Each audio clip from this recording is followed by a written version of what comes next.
로마서 12장 1절과 2절을 한 목소리로 합독하여 읽도록 하겠습니다.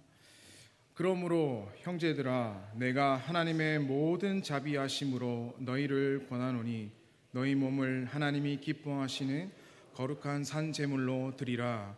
이는 너희가 드릴 영적 예배니라. 너희는 이 세대를 본받지 말고 오직 마음을 새롭게 함으로 변화를 받아 하나님의 선하시고 기뻐하시고 온전하신 뜻이 무엇인지 분별하도록 하라. 아멘. 네, 오늘은 그리스도인이라면이라는 말씀으로 이 로마서의 말씀을 나누도록 하겠습니다.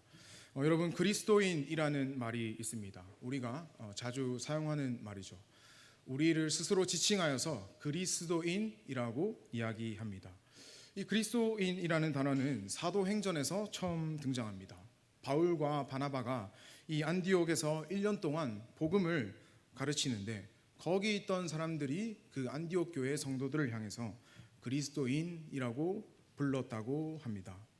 그리고 사전을 찾아보니 그리스도인은 그리스도를 믿고 구세주로 고백하는 사람을 가리키고 있습니다. 그러면 제가 여러분들께 질문을 드리면 여러분들은 그리스도인입니까? 아무도 대답을 하지 않으시면 여기 앉아 계시면 안 됩니다. 네, 여러분들은 다 그리스도인이십니까? 네, 그러면 한 가지 더 질문을 드리면 그러면 우리 그리스도인들은 어떻게 살아가야 합니까? 여러분의 생활 가운데 어떻게 살아가고 있습니까? 이런 질문을 받으면 대개 이렇게 이야기합니다. 주일에 교회 가서 찬양하고 기도하고 성경 공부도 하고 새벽 기도도 나오고 수요 예배, 금요 기도에 나오고 전도도 하고 이런 말들을 쉽게 우리는 이야기합니다. 그런데 사실 이 정도는 그냥 교회를 다니는 사람들, 즉 그냥 내 종교가 기독교야 라고 하는 사람들도 똑같이 합니다. 그들이 간절해지거나 어떤 위험이 있거나 어떤 어려움에 있으면 그들도 똑같이 이것들을 합니다. 그런데 신약 성경을 읽다 보면 이 그리스도인은 좀 교회를 다니는 사람과는 좀 다르다고 이야기합니다. 왜냐하면 이 그리스도인이 처음 사용됐던 그 용례가 그리스도인이라는 단어가 예수님을 믿고 따르는 자들을 조롱하는 데에서 유래가 시작되었기 때문입니다.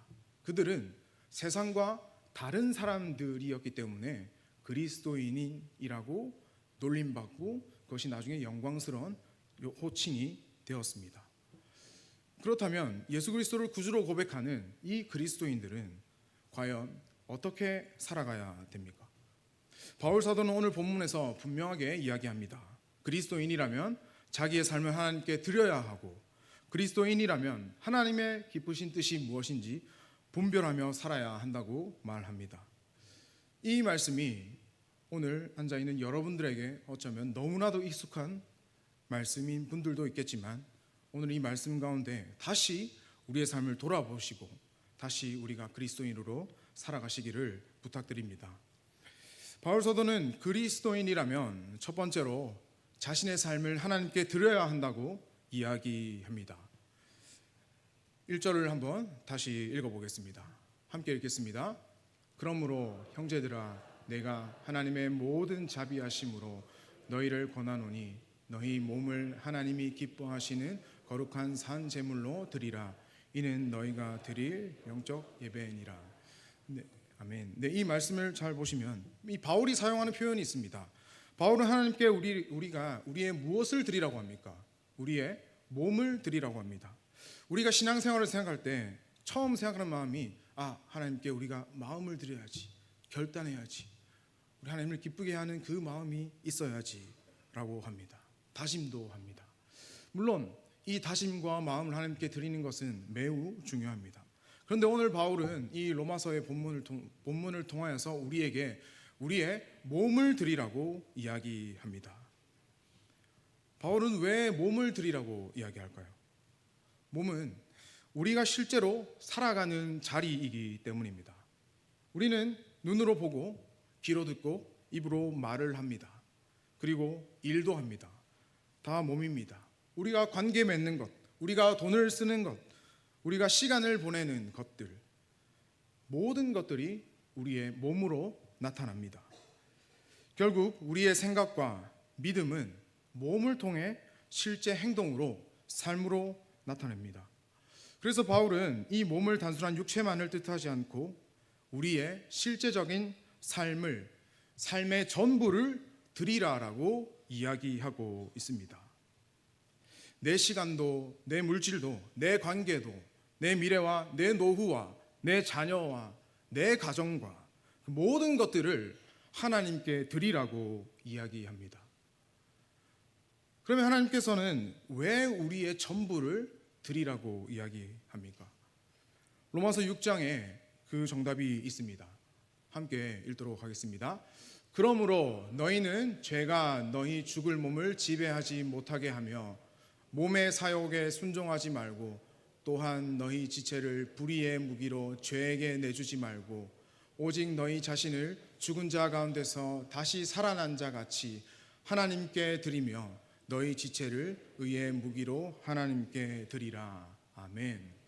네, 이 말씀이 무슨 말이냐면 바울은 로마 교회에게 이렇게 이야기하고 있는 겁니다. 그리스도와 함께 죽고 그리스도와 함께 다시 산 여러분들, 그리스도인 분들, 여러분들의 삶 전부를 드리지 않으면 죄가 여러분들을 지배하게 되어서 불의의 무기가 될 것입니다. 그래서 여러분들의 눈과 손과 발과 이 모든 몸들이 죄의 도구로 사용될 것입니다. 그런데 여러분들의 삶 전체를 드리면 반대로 죄를 이길 수 있는 의의 무기가 되어 하나님을 닮아갈 것입니다. 이렇게 이야기하고 있는 것입니다. 그래서 우리가 보는 것과 듣는 것과 말하는 것과 가는 곳, 관계 맺는 것, 우리가 돈을 쓰는 것과 시간을 보내는 것, 모든 것을 하나님께 드리라라고 이야기하고 있는 것입니다. 그리고 이어서 바울은 우리의 몸을 무엇으로 드리라고 합니까? 우리 아까 1절에 보면 산 제물로 드리라고 이야기합니다. 이 표현도 좀 이상합니다. 우리가 이 제사를 생각할 때 구약의 제사를 생각해 보면 제사에 쓰이는 제물은 산채로 드립니까? 죽은 채로 드립니까? 네, 제물은 모두 죽어야 합니다. 제물은 다 죽여서 바칩니다. 가죽을 벗기고 각을 떠서 드리는 게 제물입니다. 그러면 산제물로 드리라는 말은 산채로 태워서 드리라는 하나님의 아주 잔인한 명령이겠습니까? 아닙니다. 구약의 제사를 생각하면 제단 위에 올려져 있는 이 제물은 누구에게 바치는 것입니까? 네, 하나님에게 바치는 것입니다. 그래서 이 제사의 근본적인 의미는 하나님께 구별되어 바치는 것입니다. 제물이 제단에 올라간 순간 그 제물은 더 이상 제물을 가져온 그 주인의 것이 아니라 하나님의 것임을 말하고 있는 것입니다. 그 소유권이 하나님에게 있음을 이야기하는 것입니다. 그리스도의 구원을 통해 신약의 성도인 우리를 향해 하나님께서는 산 제물이라고 이야기합니다. 구약의 제물과 다르게 제단에 올라가 있긴 하는데 살아있는 상태인 것입니다. 그러면 신약의 백성들에게 하나님께서 요구하시는 것은 무엇이냐면 살아있는 동안 우리의 소유권이 하나님께 있다고 고백하며 삶의 자리에서 예배하는 것입니다. 그러면 생각해 보십시오. 산제물인 우리에게 가장 어려운 점은 제단에서 내려오고 싶은 것입니다. 이 제물은 산제물 하나님에게 바쳐진 것이기 때문에 날마다 우리의 소유가 하나님에게 있음을 인정하고 고백하며 그렇게 살아가야 하지만 우리는 늘 선택합니다. 하나님, 제가 오늘은 이 제단에 있겠습니다. 그런데 내일은 이 제단에서 내려가겠습니다. 하나님, 이건 제가 알아서 하겠습니다. 이 부분은 제가 결정하겠습니다. 하나님, 이 문제만은 건드리지 않았으면 좋겠습니다. 하나님, 내 가정은 내가 결정하겠습니다. 내 자녀는 내가 키우겠습니다. 라고 그렇게 선택하여서 제단의 위치에 제물로서 존재합니다. 그러나 바울 사도는 오늘 우리에게 우리의 몸을 산제물로 드리라고 합니다. 그리고 산제물로 드린 것은 주일 하루가 아니라 우리가 드리고 싶을 때만 드리는 것이 아니라 오늘 하루가 아니라 오늘도, 내일도, 모레도, 날마다, 아니 영원토록 우리의 소유가 하나님임을 고백하며 드리는 것입니다. 바울 사도는 더 나아가서 우리의 몸을 산제물로 드리는 것이 무엇이라고 합니까? 영적 예배라고 합니다. 바울이 말하는 영적 예배라고 하는 것은 육체와 반대되는 영적인 행위나 신령한 것들을 말하는 것이 아닙니다. 이 영적인 예배라고 번역된 헬라어를 그대로 보면 참되고 이성적이고 합당하다라는 뜻입니다. 그리스도인이라면, 그리스도에게 속한 자라면, 그리스도를 구주로 고백하는 사람들이라면 우리가 말하고 듣고 일하고 돈 쓰고 모든 것들을 그것들 중에 선택해서 하나님께 드리라는 것이 아니라 너희의 전부를 날마다 영원토록 드리는 것이 합당한 삶이다라고 말하는 것입니다. 즉 그리스도인이라면 내 삶의 소유권과 사용권과 결정권이 하나님께 있음을 인정하며 삶의 예배를 드려야 한다는 것입니다. 이것이 바로 오늘 바울이 로마서 12장을 통해서 말하는 그리스도인의 삶의 방식입니다. 사도 바울은 하나님께 자신을 드린 사람이, 몸을 드린 그리스도인들이 어떤 기준으로 살아가야 하는지 그 다음 절에서 보여줍니다. 두 번째는 그리스도인이라면 하나님의 뜻을 분별하며 살아야 합니다. 우리 2절의 말씀 함께 읽어보도록 하겠습니다. 너희는 이 세대를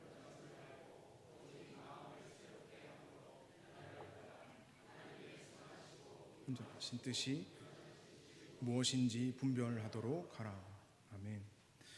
그리스도인이라면 하나님의 뜻을 분별하며 살아야 하는데 바울 사도는 하나님의 뜻이 무엇인지 분별하며 살아가는데 두 가지를 필요로 한다고 이야기합니다. 제가 노란색으로 체크해놨는데 첫 번째는 본받지 말아야 할 것과 또 변화를 받아야 한다고 이야기합니다. 먼저 이 세대를 본받지 말라라고 하십니다. 우리가 이 본받다라는 말은 언제 씁니까? 어떤 사람이 되게 인격적이고 어떤 대단한 업적이 있고 사람들에게 존경받을 만한 어떤 일들을 했을 때 저 사람을 본받아야 해라고 이야기합니다. 그러나 여기서 쓰인 이 본받다라고 번역된 헬라어는 이렇게 가벼운 단어는 아닙니다. 이 단어는 어떤 뜻이냐면 어떤 틀이나 모양, 어떤 패턴에 자신을 맞춘다라는 뜻을 가지고 있습니다. 그러면 이 세대를 본받지 말라라는 것은 어떤 틀이나 모양, 패턴에 자신을 맞추지 말라라고 이야기합니다. 이 세대가 만들어 놓은 그 가치관과 그 사고방식에 너희를 끼워 넣지 말라라고 이야기하는 것입니다. 당시 로마 시대 사람들을 생각해 보십시오. 그들은 거대한 로마 제국의 중심에 살고 있었습니다. 권력과 명예가 사람의 가치를 결정하고 사회적 신분으로 사람을 구분했습니다. 나누었습니다. 그리고 로마의 정치와 종교가 일상 깊숙이 그들의 삶 가운데 들어와 있었습니다. 그들은 날마다 누가 더 높은 사람인가를 중요하게 여기며 신분과 계층을 완전히 구분하고 그들은 권력과 명예만을 추구하는 그 사회를 만들어 놨습니다. 그리고 바울 사도는 이 말씀을 통해서 로마 교회 성도들인 그리스도인들에게 그리스도인 여러분, 교회인 여러분들을 그 틀에 맞춰 끼우지 마십시오라고 이야기합니다. 오늘 우리가 살아가는 이 시대도 이 로마 시대와 별로 다르지 않습니다. 우리의 세상의 가치관들은 늘 우리에게 이 정도는 갖추어야지, 이 정도는 가지고 있어야지 잘 살 수 있지, 남들은 이거 다 하는데 우리도 해야지 라고 하며 끊임없이 이 세상이 만들어 놓은 그 가치와 틀을 우리에게 제시합니다. 이제는 교회 안으로 깊숙이 어쩌면 들어와 있는지도 모르겠습니다. 그리고 그 기준과 그 세상이 만들어 놓은 틀에 너도 이 틀에 맞춰 살아야지, 너희도 이 틀에 맞춰 살아야지, 그래야 이 세상 살아가는 대로 그냥 흘러가는 대로 잘 살 수 있지라고 이야기합니다. 그런데 오늘 하나님의 말씀은 그 세상의 말씀에 정면으로 충돌합니다. 그들을 본받지 마십시오. 세상이 생각하는 그 방식, 그 기준대로 살지 마십시오. 그렇게 결정하지 마십시오. 그렇게 가정을 이끌어가지 마십시오. 그렇게 자녀를 키우지 마십시오. 그렇게 일하지 마십시오. 그렇게 가게를 운영하고 그렇게 회사를 운영하고 그렇게 하지 마십시오라고 이야기합니다. 여러분, 우리 한번 다시 생각해 봅시다. 우리가 예수를 믿는다고 그렇게 그리스도인이라고 이야기하지만 어쩌면 우리 인생의 행복의 기준이 세상과 지금 똑같아져 있지는 않습니까? 우리가 입술로는 하나님을 믿는다고 이야기는 하는데 우리의 돈과 우리의 재산과 우리의 사람들, 자녀들, 우리의 관계들, 우리의 가정을 바라보는 그 방식이 세상과 다르지 않다고 혹시 생각되어지지 않습니까? 오늘 그렇게 생각하고 있는 우리에게 바울 사도는 그 틀에 맞춰서 살지 말라라고 권면의 말씀을 하고 있는 것입니다. 그리고 이어서 변화를 받으라라고 이야기합니다. 오직 변화를 받아야만 하나님의 뜻을 분별할 수 있다는 이야기입니다. 변화를 받아라고 쓰이는 이 헬라어는 메타모르푸스데라는 이 헬라어인데 우리말 성경은 그냥 변화를 받아라라고만 이야기합니다.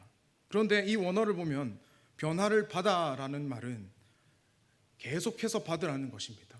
우리가 살아있는 동안 날마다 영원토록 변화를 받으라고 이야기합니다. 그리고 또한 우리가 이것을 변화시킬 수 있는 것이 아니라 어떤 초월적인 존재에 의해서 변화를 받아야 한다고 합니다. 사도 바울은 그것은 하나님의 말씀이라고 이야기합니다.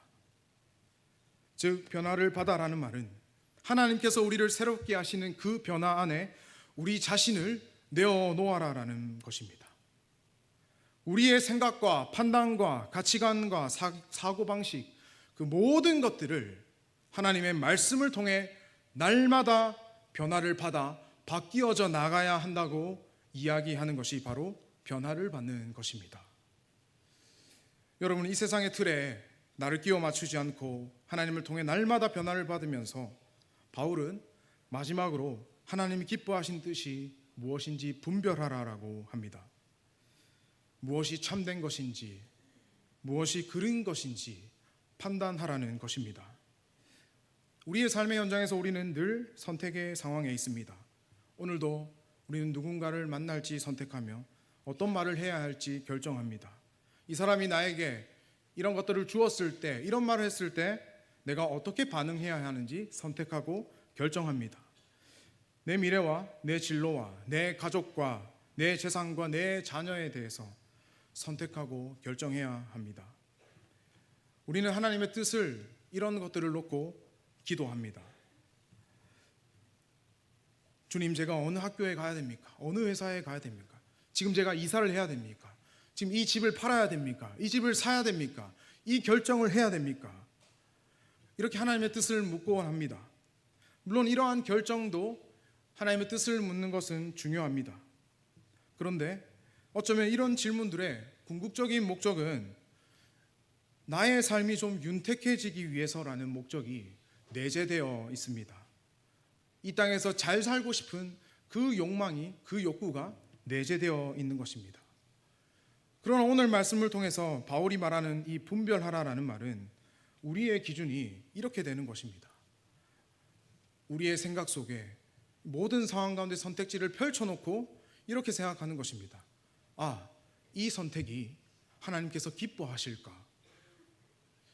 우리의 모든 선택의 목적이 하나님이 기뻐하시는 것, 이것이 바로 세상의 기준을 거부하고 복음으로 날마다 새롭게 되어져서 하나님의 뜻을 분별하며 사는 그리스도인의 살아가는 삶의 방식인 것입니다. 사랑하는 여러분, 우리의 삶 전부를 드리고 우리의 모든 결정권, 그 결정의 기준이 되는 것이 하나님이라면 여러분 살아가는데 좀 어렵지 않겠습니까? 진짜 이렇게 살 수 있을 것 같지 않은데라는 의심도 되지 않습니까? 이렇게 살려면 내가 목사나 선교사가 되어야 하지 않나? 라는 생각도 들지 않습니까? 어쩌면 이런 생각도 할 수 있을 것 같습니다. 그러면 내 인생에서 내가 결정할 수 있는 것이 아무것도 없는 것이 아닌가라는 생각이 들 수도 있을 것입니다.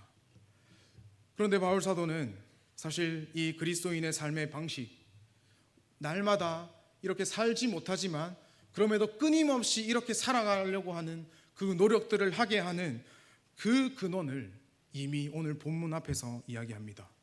12장 1절에 보면 어떻게 시작하냐면 그러므로라고 시작합니다. 그러므로라는 말은 어떤 말입니까? 앞에 어떤 이야기를 통해서 결과를 이야기할 때 사용하는 접속사입니다. 즉 1장부터 11장까지의 이야기하는 모든 그 어떤 일들을 통해서 우리가 12장에 시작하는 삶의 전부를 드리는 일을 할 수 있으며 해야 한다라고 선언하고 있는 것입니다. 여러분 로마서를 읽어보면 아시겠지만 11장까지는 로마서는 복음을 이야기하며 교리에 관해서 이야기합니다. 믿음에 관해서 이야기합니다. 그리고 12장부터 그리스도인들이 어떻게 살아야 되는지 그 삶의 적용에 대해서 이야기합니다.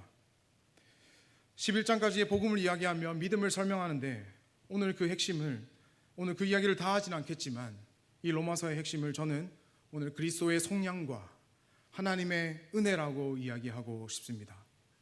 여러분 이 속량이라는 단어를 알고 계십니까? 이 속량이라는 단어는 이 로마 시대의 노예 시장에서 노예를 사고 팔 때 쓰였던 단어입니다. 어떤 값을 지불하고 노예를 살 때 쓰는 말이, 거래할 때 쓰는 말이 바로 속량이라는 단어입니다. 그러므로 바울이 말하고자 했던 것은 이런 것입니다. 그리스도인 여러분, 우리는 본질상 죄라는 주인의 노예였습니다. 우리는 노예의 삶에서 아무리 벗어나려고 발버둥 쳐봐도 벗어날 수 없었습니다. 도망치면 잡히고 아무리 도망쳐도 우리는 여전히 죄의 노예였습니다. 그런데 그리스도께서 그런 노예를, 아무런 가치가 없는 노예인 우리를, 아무도 사려고 하지 않는 우리를 값을 지불하고 사신 것입니다. 그런데 그 값은 그리스도의 보혈, 자기의 생명이었던 것입니다. 그렇게 영원토록 죄의 노예였던 우리를 영원한 그리스도로 자녀를 삼아 주신 것이 바로 이 속량이라는 단어의 뜻이고 이것이야말로 하나님의 은혜입니다. 말씀을 맺겠습니다.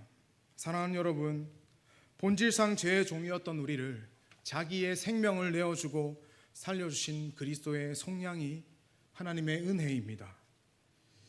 여러분 이것이 우리의 매일의 삶 가운데 깊이 새겨져야 합니다.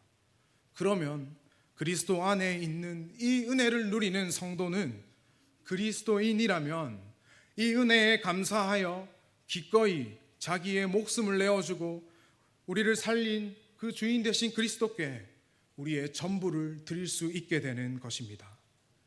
그렇게 될 때 우리 모든 기준이 하나님이 될 수 있습니다.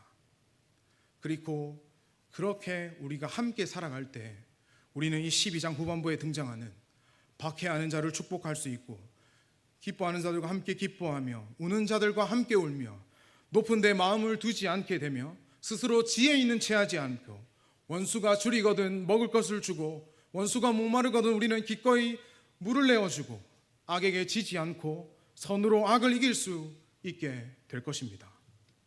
사랑하는 여러분, 오늘도 이 밤에 그리스도의 속량을 통해 구원의 은혜를 깊이 깨달아서 우리의 삶의 전부를 드리는 참된 그리스도인 되시기를 주님의 이름으로 축복합니다. 이 시간 다 함께 주 안에 있는 나에게 찬양하며 기도의 자리 나아가겠습니다.